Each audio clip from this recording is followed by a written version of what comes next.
Bismillahirrahmanirrahim. Assalamualaikum warahmatullahi wabarakatuh. Berita Al-Hijrah 26 Ramadan 28 April bersama saya Adi Akmal Shahrom dan berikut tajuk utama malam ini. Solat sunat Aidilfitri kapasiti 100%. Juga kehadiran pelajar sekolah diwajibkan bermula 1 Mei.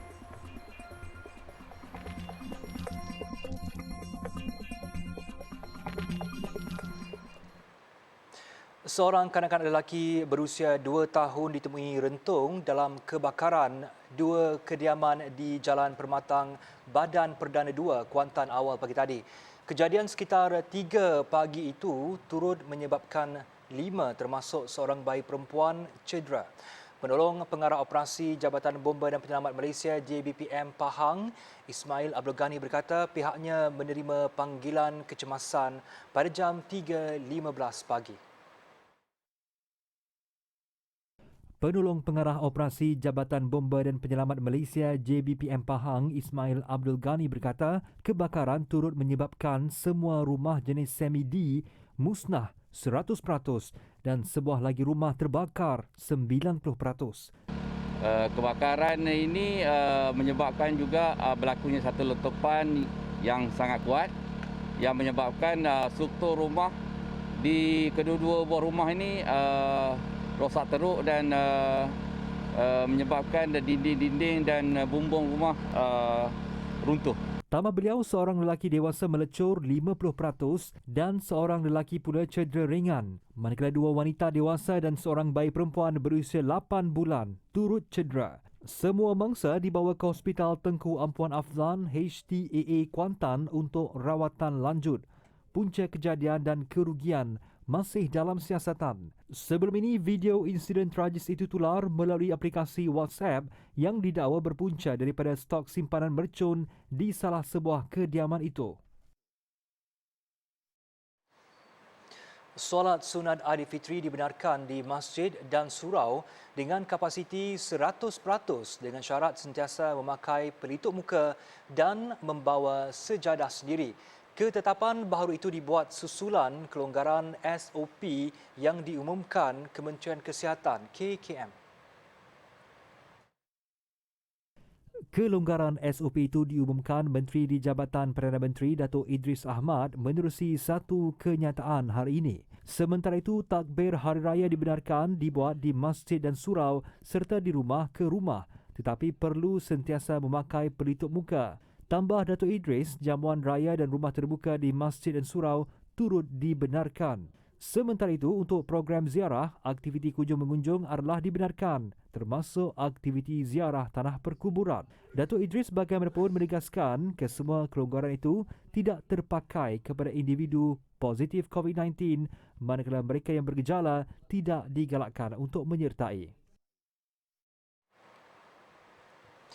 Kehadiran murid ke sekolah dan institusi di bawah Kementerian Pendidikan diwajibkan bermula 1 Mei ini sejajar dengan pengumuman terbaru Kementerian Kesihatan Malaysia KKM. Menteri Kanan Pendidikan Datuk Dr. Razi Jidin berkata kehadiran itu ditetapkan sama seperti rutin sebelum pandemik COVID-19.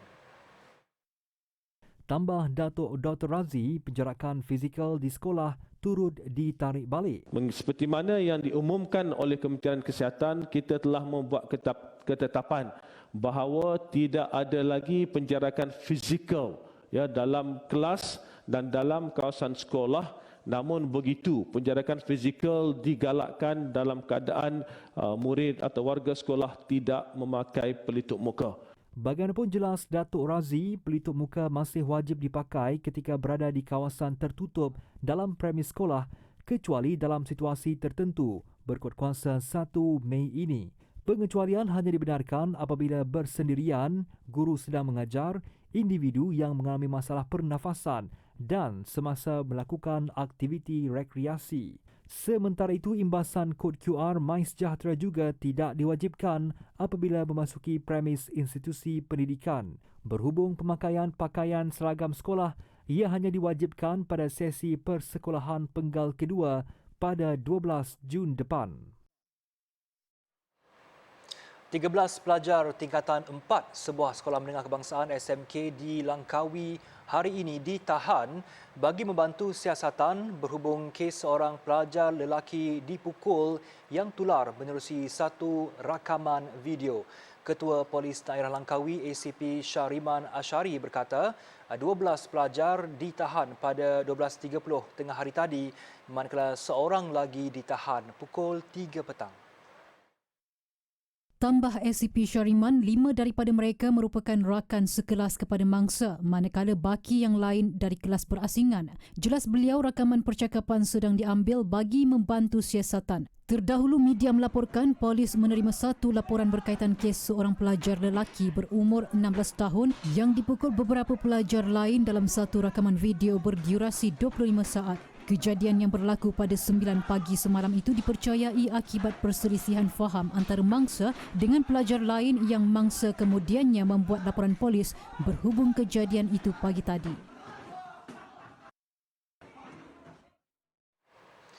Seorang lelaki berdepan hukuman mati atas 2 pertuduhan mengedar dadah seberat kira-kira 13.75 kilogram. Dalam pembicaraan di Mahkamah Magistrate Marang hari ini, tertuduh Aziz Said, 55 tahun, turut didakwa atas tuduhan mengambil dadah. Berdasarkan pertuduhan pertama dan kedua, lelaki itu disyaki mengedar dadah jenis metamfetamin masing-masing seberat 13,199.52 gram dan 555.2 gram pada 18 April lebih kurang 12.50 tengah malam di Kampung Surau Haji Yaakob. Sabit kesalahan, tertuduh boleh dijatuhkan hukuman mati atau penjara seumur hidup dan juga sebatan tidak kurang 15 sebatan jika tidak dihukum mati. Bagi pertuduhan ketiga pula, lelaki yang bekerja sendiri itu disyaki telah memasukkan dadah jenis metamfetamin ke dalam badannya sendiri pada tarikh sama di Pejabat Narkotik Ibu Pejabat Polis Daerah Marang. Pendakwaan dikenalikan Timbalan Pendakwa Raya Nik Rabiatul Adawiyah Nik Sopi manakala tertuduh tidak diwakili peguam. Mahkamah menetapkan 28 Julai ini sebagai sebutan semula kes.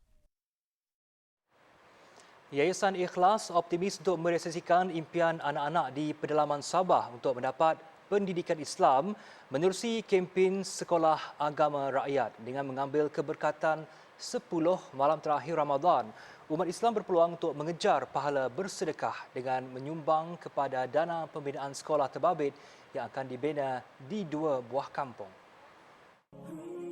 Sekolah agama itu bakal dibina di Kampung Kilugus dan Kampung Sangkabok, di mana ia akan memanfaatkan 420 pelajar daripada 7 buah kampung. Salah satu daripada ibadah yang tak ditinggalkan oleh Nabi SAW adalah bersedekah.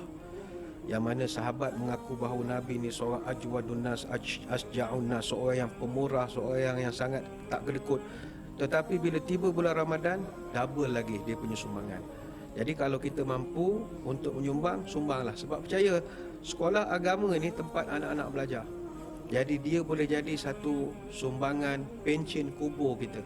Tambah Datuk Badli Shah, Sekolah Agama Rakyat itu telah lama dinanti-nantikan oleh anak-anak di pedalaman Sabah.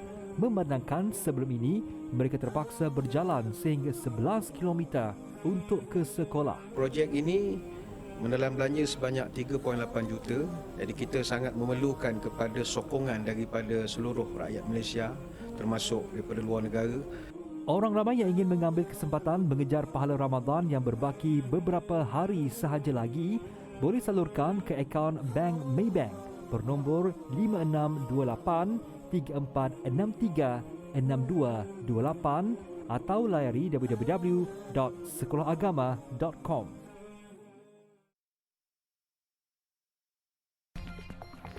Skim harga maksimum sempena Syawal dilanjutkan.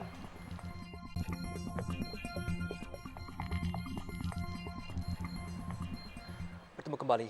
Skim harga maksimum musim perayaan SHMMP yang sepatutnya tamat pada 6 Mei depan dilanjutkan sehingga 10 Mei atas permintaan ramai. Menteri Perdagangan Dalam Negeri dan Hal Ehwal Pengguna, Datuk Seri Alexander Nantalinggi berkata, lanjutan selama 4 hari itu dengan mengambil kira rayuan pengguna sempena sambutan Syawal. kita menerima apa kata berita dan maklumat daripada umum Merayu supaya mungkin kalau boleh dipanjangkan skim harga maksimum perayaan ini, sebab sekarang dikuatkuasakan pada 26 April hingga 6 Mei. Ya.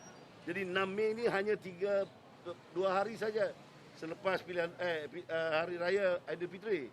Jadi sekarang kita panjang dengan 4 hari lagi sehingga 10 Mei.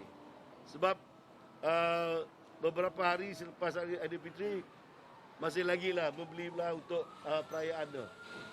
Jadi kita panjangkan dengan 4 hari sambung. Sempena pelaksanaan SHMMP, sebanyak 22 jenis barangan ditetapkan dijual pada harga maksimum membebitkan hasil laut, barangan kering, daging lembu dan kerbau serta sayuran. Turut dikuatkuasakan dalam SHMMP HRP adalah harga ayam dan telur ayam sebagaimana ditetapkan sebelum ini.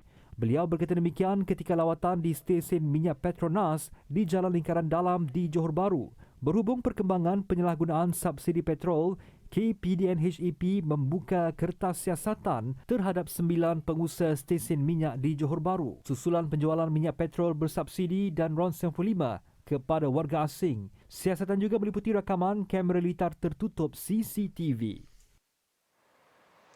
Sempena sambutan Syawal, Perak menawarkan jualan pasar daging kluster Padang Ragut pada harga mampu milik. Pengarah Veterinar Perak Dr. Ahmad Syafri Hassan berkata, rakyat Perak boleh mendapatkan bekalan daging dan ayam segar 35% lebih murah daripada harga pasaran atau harga kawalan. Yang ini rasa perlu, pasal kita tahu kan kita pun macam sekarang ni ada masalah PKP yang dulu kan terkesan mana-mana individu yang memerlukan ialah mungkin dari segi kemampuan membeli itu dah kurang kan. Jadi dengan adanya keadaan macam ni mengurangkan beban pada diorang lah. Itu terutamanya. Tapi pada peringkat lainnya kita nak memberi kemudahan kepada rakyat negeri Perak ni untuk merasai daging-daging yang boleh dikeluarkan dari peringkat kelompok lah. Untuk dinikmati bersamalah. Beliau berkata demikian kepada TV Al-Hijrah pada program Pasar Daging Jualan Tanggungjawab Sosial Korporat CSR Kluster Padang Ragut Daerah Perak Tengah Jabatan Perkhidmatan Veterinar Negeri Perak di Sri Iskandar pagi tadi. Program jualan dengan kerjasama Persatuan Padang Ragut Daerah Perak Tengah itu sekaligus mengekang orang tengah daripada menjual pada harga yang tinggi pada musim perayaan. Sebanyak 1,710 kg daging lembu, 4 ekor kerbau, 5 ekor kambing dan 500 ekor ayam dijual dan ia boleh memanfaatkan 1,000 pengguna. Daging lembu segar dijual pada harga RM35 sekilogram, daging kerbau segar RM37 sekilogram, daging kambing segar RM55 sekilogram dan daging ayam kampung asli pada harga RM18 sekilogram. Rasa boleh dapat yang tentu lepas tu kan macam sikit harga kan, macam ada yang RM40, RM45. Dia boleh dah. Murah lah RM45. So akak beli berapa kilo? Ingat beli sekilo lagi, tambah lagi sekilo bagi mak lagi. Malah ada yang sanggup datang dari jauh sehingga Kampung Gajah semata-mata untuk membeli daging segar di situ untuk dijadikan juadah hari raya. Memang semata-mata nak beli daging sebab nampak ada iklannya kan. Itu membantu tak untuk perjalanan harga dia murah. Yalah, memang sedikit kita membantu mereka dan mereka membantu kita kan. Kita give and take lah kan. Sama-sama ni, sama-sama membantu. Jumlah sampah domestik dengan kebanyakannya sisa makanan di Selangor meningkat sebanyak 25% sepanjang Ramadan tahun ini berbanding tempoh sama tahun lalu. Pengarah urusan KDEB Waste Management Ramli Muhammad Tahir berkata, peningkatan itu susulan lebih banyak kedai dan bazar Ramadan beroperasi seperti biasa ketika negara memasuki fasa peralihan endemik. Tambah Ramli, kutipan sampah domestik secara puratanya dianggarkan 6,000 hingga 8,000 metrik tan sehari pada bulan biasa. Janaan sampah tu memang senantiasa ada round the clock 24 jam. Jadi memang saya tengok selama bulan puasa 25 hari ini memang terdapat hampir 25% pertambahan sampah daripada hari biasa. Contoh kalau dulu kita kata satu hari 100 tan, jadi 125 tan satu hari contohnya. Bayangkan kalau kita ada 7,000 tan satu hari, kalau 25% itulah janaan sampah. Lebih menyedihkan, jelas beliau, ada pekerja pembersihan mendapati ada makanan yang dibuang itu langsung tidak diusik. Bagaimanapun, Ramli menjangkakan jumlah janaan sampah itu akan menurun pada minggu pertama Aidilfitri sekitar 5,000 tan metrik sehari. Beliau ditemui pada majlis iftar KDEB Waste Management bersama 57 pengamal media sekitar Lembah Kelang di Pusat Konvensyen Shah Alam semalam. Kempen mengumpul dana bagi pembinaan Masjid Bandar Bukit Sentosa Rawang 3 sedang giat dijalankan bagi menampung pertambahan jemaah di sekitar kawasan terbabit. Masjid yang dijangka menelan kos sehingga 9.7 juta ringgit itu mampu menempatkan 1,500 jemaah pada satu-satu masa. Menurut pengerusi Masjid Sentosa 3, Mior Syamsuddin Mior Hassan, masjid sedia ada ketika ini iaitu Masjid Saidina Ali dan Masjid As-Salam tidak dapat menampung kepadatan jemaah di kawasan terbabit yang melebihi 30,000 orang. Kita perlukan sebuah masjid lagi lah kerana Masjid Saidina Ali tidak dapat menampung. Dan buat masa ini kita ditempatkan Jumaat sementara di Masjid Raudah Widuri. Jadi sewajarnya lah sebuah masjid lagi dibina untuk penduduk di Bukit Sentosa 3 ni, insya-Allah. Istimewanya, Masjid Sentosa 3 ini ia berkonsepkan mesra alam dan kehijauan selain menggunakan tenaga solar. Masjid Bukit Sentosa ini juga akan dilengkapi bilik pengurusan jenazah, perpustakaan, kios perniagaan, dewan seminar dan kelas tahfiz. Baik, kos yang akan diambil untuk membina Masjid Bukit Sentosa 3 ini adalah 10 juta ringgit dan kutipan buat masa ini adalah sebanyak 780,000 ringgit. Maka kami masih memerlukan sebanyak 9,220,000 ringgit untuk menyempurnakan pembinaan Masjid Bukit Sentosa 3. Cadangan pembinaan masjid ini telah mendapat kelulusan daripada Jabatan Agama Islam Selangor, JAIS, bagi menampung jemaah dari 6 penduduk taman perumahan di sekitar Bukit Sentosa. Sumbangan dana untuk pembinaan masjid ini boleh disalurkan ke akaun Maybank bernombor 5629 9101 5581. Untuk maklumat lanjut, layari www.masjidbukitsentosa3.com atau Facebook Masjid Bukit Sentosa 3. Dalam usaha memastikan tirai besi tidak menjadi pemisah masyarakat, Jabatan Perdana Menteri Hal Ehwal Agama menyantuni 60 penghuni penjara Sungai Buloh.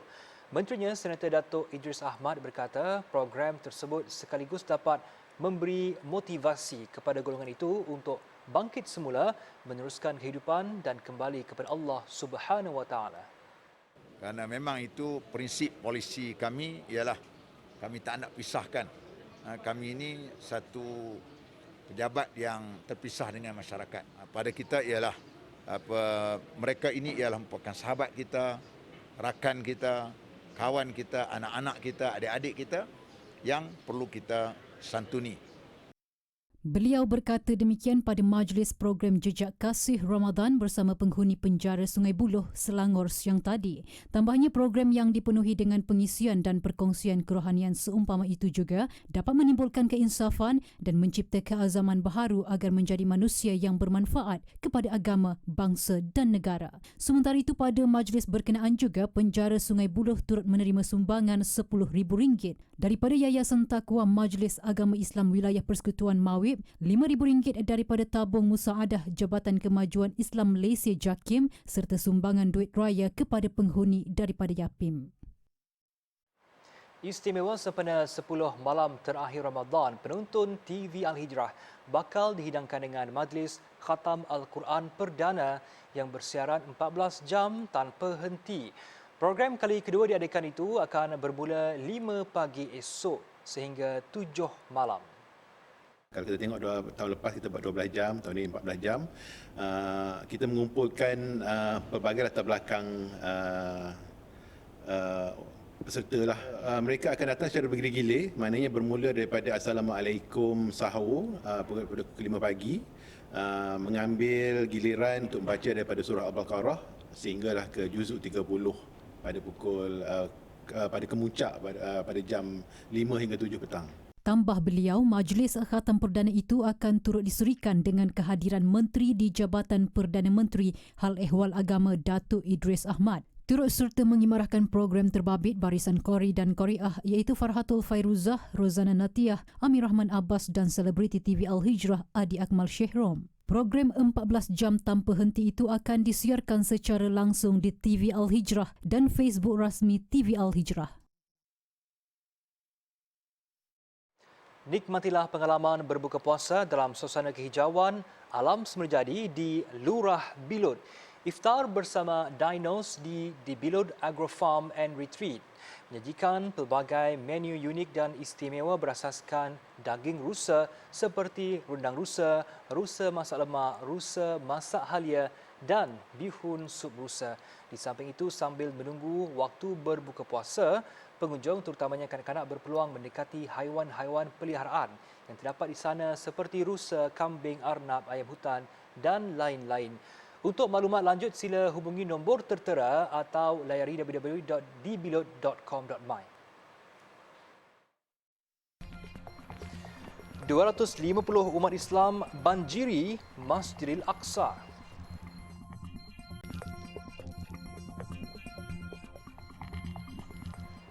Bertemu kembali. Pembinaan Pusat Senti 24 Jam Murtada Dakwah Center di Sungai Layar, Kedah kini memasuki fasa kedua dan dijangka siap sepenuhnya menjelang 2025. Pusat Komuniti Islam pertama bertaraf antarabangsa itu bukan sahaja menyediakan masjid 24 jam, malah turut menawarkan pelbagai perkhidmatan secara percuma kepada orang ramai. Pengarah Urusan Madat Muhammad Yaakob Yusra Muhammad Yusof berkata, pusat komuniti yang dibangunkan di kawasan seluas 3 hektar itu bakal dilengkapi rumah warga emas, tahfiz integrasi, pengurusan jenazah, stadium e-sport serta hub sukan memanah dan berkuda. Sebab tu kita buat konsep, kita memperkenalkan budak-budak welcoming to come. We have nursery for you. So mak ayah boleh semayang di depan dan dari segi 3D-nya dia ada konsep berkaca. So mak pak semayang ni, anak-anak nampak mak ayah semayang dan mak ayah pun boleh tengok anak-anak dia main dalam playground. Ia menelan kos sehingga 35 juta ringgit dan dapat memberi manfaat kepada semua golongan. Istimewanya, masjid itu juga ia dibina berasaskan ilmu falak dan mengambil inspirasi binaan Masjid Nabawi di Madinah. Ia bersifat mesra musafir di mana kapsul hotel juga turut disediakan. Sementara itu, menurut Yaakob Yusra, bagi menampung operasi harian Murtada Dakwah Center, Madat turut mempunyai ekosistem sendiri untuk menjana pendapatan setiap bulan dalam tempoh jangka masa panjang. Antara perniagaan yang diusahakan Madat ialah pelaburan saham dan kripto patuh syariah, penanaman mangga harum manis dan tembikai serta penternakan ikan, lobster dan kambing. Sempena 10 Ramadan terakhir ini, orang ramai yang mahu berinfak atau berwakaf bagi pembangunan pusat komuniti dakwah dan masjid 24 jam, sumbangan boleh disalurkan ke akaun Maybank Murtada Dakwah Center bernombor 55-205-980-7117 atau hubungi 014-601-9090 atau 9494 atau layari www.madatcenter.com. Baik, adalah Ramadan. Jadi mungkin ini Ramadan yang terakhir.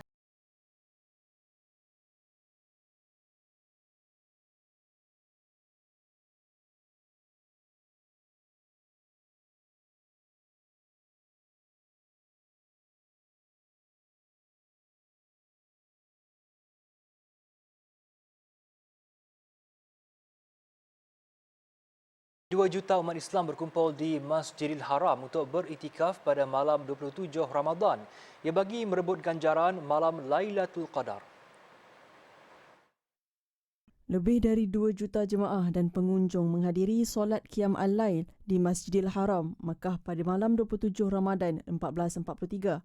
Mereka beriktikaf dalam masjid untuk tujuan beribadah dan mendekatkan diri kepada Allah serta mengikuti contoh Nabi Muhammad sallallahu alaihi wasallam.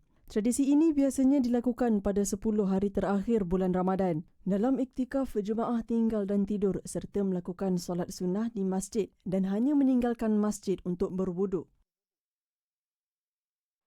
Sementara itu, di Masjidil Aqsa, kira-kira 250,000 umat Islam berkumpul untuk beribadah. Mereka berkumpul sejak petang Rabu, waktu tempatan.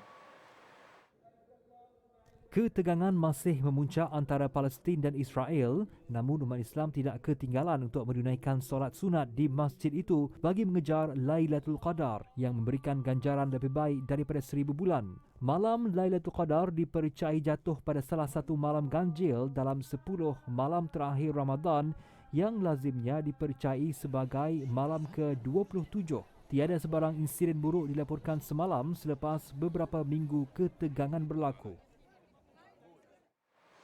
Perdana Menteri Datuk Seri Ismail Sabri Yaakob menyeru agar perspektif wanita sentiasa diambil kira dalam penggubalan dasar dan perancangan program bagi memastikan wanita mendapat ruang dan peluang yang adil dalam pembangunan negara.